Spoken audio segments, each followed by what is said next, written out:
Look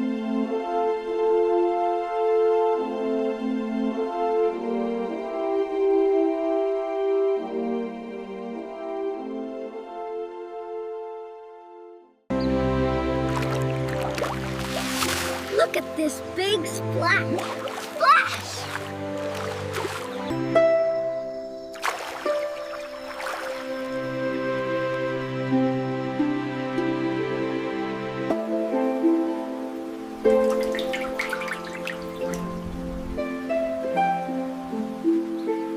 Let's try to picture this.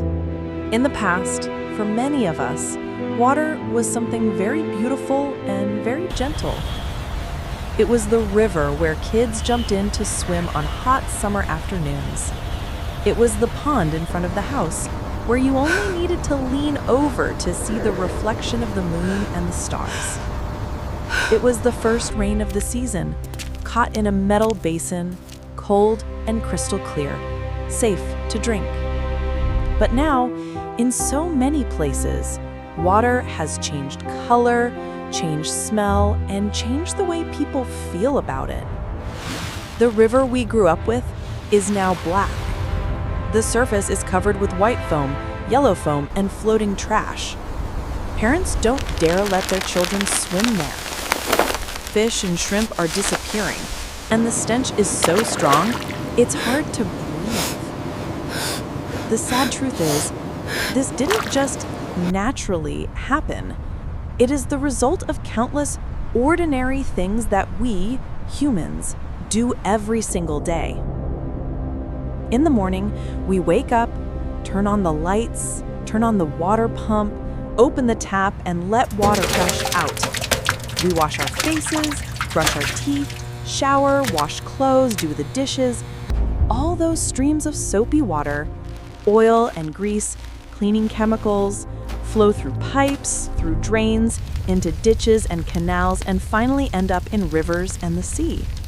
In many neighborhoods, household wastewater flows straight into canals and streams without any treatment. The white foam drifting on the surface, the swirling patches of strange colors, those are the fingerprints of our convenient modern lifestyle. We feel cleaner, we smell better, our clothes are whiter, but in exchange, the river in front of our house becomes dirtier, heavier, and harder to breathe. And it's not just inside each family, but also behind the walls of large factories. Behind every new shirt, every sheet of paper, every product we buy, there are dyeing lines, washing processes, chemical tanks, and wastewater basins. When treatment systems are seriously invested in, wastewater is partly cleaned before being discharged.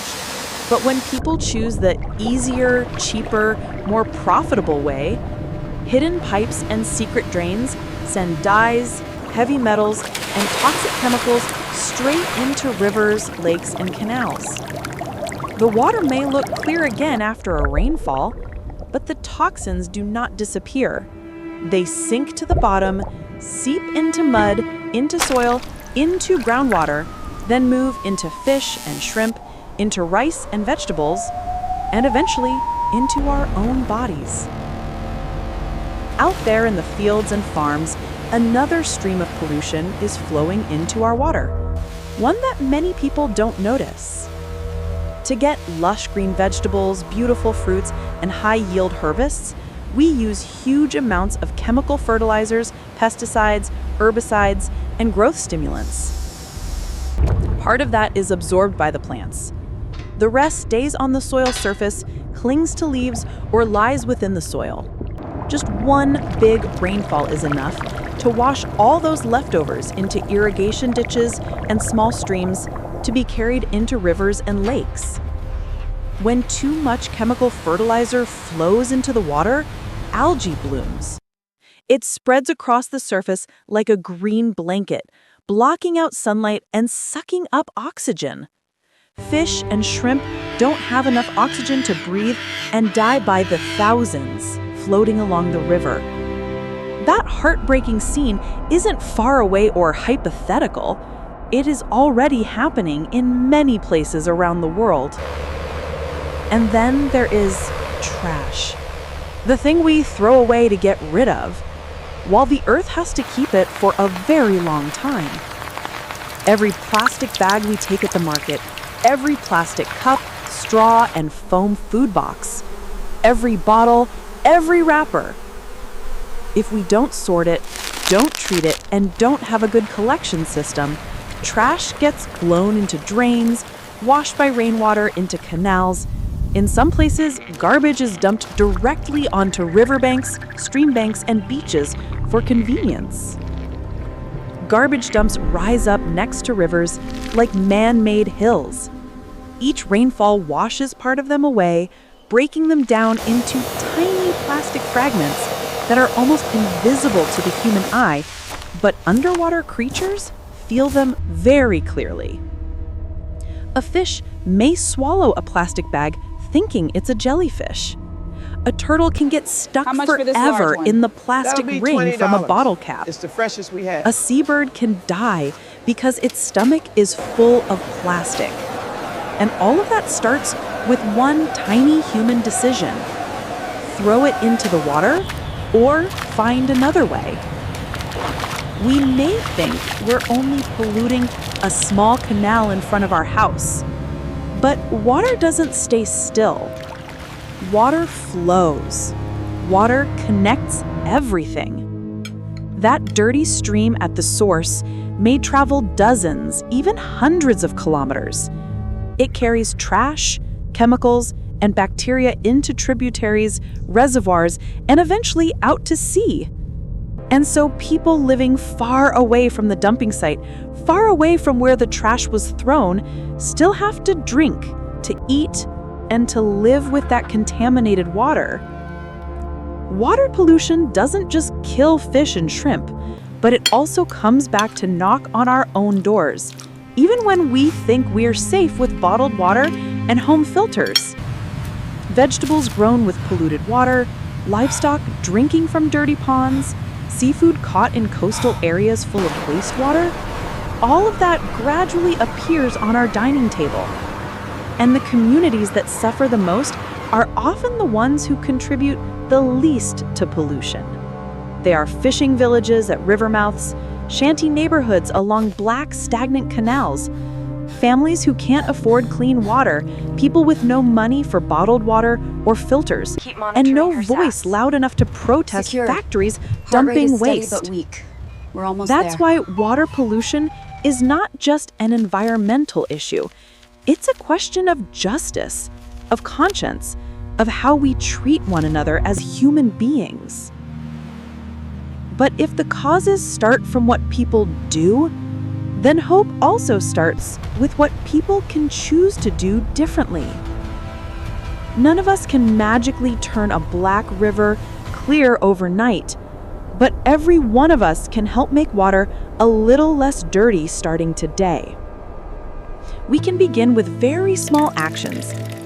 Don't pour leftover cooking oil, used fat, or strong chemicals straight down the drain. A single bottle of oil, a pot of spoiled soup, a bit of bleach, if they go directly into the pipes, they coat the inside of the sewers, flow to ditches and canals, and out to rivers. Let them cool, put them in a container, and dispose of them properly wherever possible. Limit disposable plastics as much as you can. Carry a cloth bag to the market. Use a personal water bottle instead of buying plastic bottles again and again. Don't throw trash into rivers, lakes, or the sea just because it's out of sight.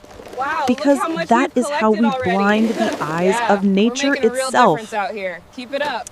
Every time we travel, visit a lake, river, or the beach, try to return home with your bag lighter of trash, not heavier in guilt because you We're moving left forward cans, with the plastic bags, revitalization and project. foam boxes The environmental scattered on the impact report sand is and available rocks. for review, and we Up there, child. Beyond personal change, river is pure there is again. something even more We must important we can protect do. Place it Don't here. stay silent. We can join cleanup activities along rivers, lakes, and beaches. Just one morning picking up trash can permanently change the way you see water. We can support and speak up for wastewater treatment projects, for businesses that invest in cleaner technologies, for policies that protect our water sources. We can teach our children water is not a place to throw everything we don't want anymore, but a living system that nourishes every cell in our bodies. When citizens, businesses, and governments all look in the same direction, water stops being the dumping ground for everything dirty and becomes a shared treasure we consciously care for and protect. Water remembers very clearly how we treat it. If we send it trash, chemicals, and indifference, it will send back stench, disease, and dead rivers. But if we offer it respect and care, it will return to us clear streams, rivers full of life, and beaches where children can run and laugh without fear of stepping on shards of plastic. So if you are watching this video, if your heart aches even a little when you think of black rivers and floating garbage, please hold on to that feeling. Don't let it just pass by. From today, start with the smallest thing you can do for water. Use a little less soap. Turn off the tap a few seconds earlier. Never toss. Look, the water is sparkling. It's so clean and beautiful.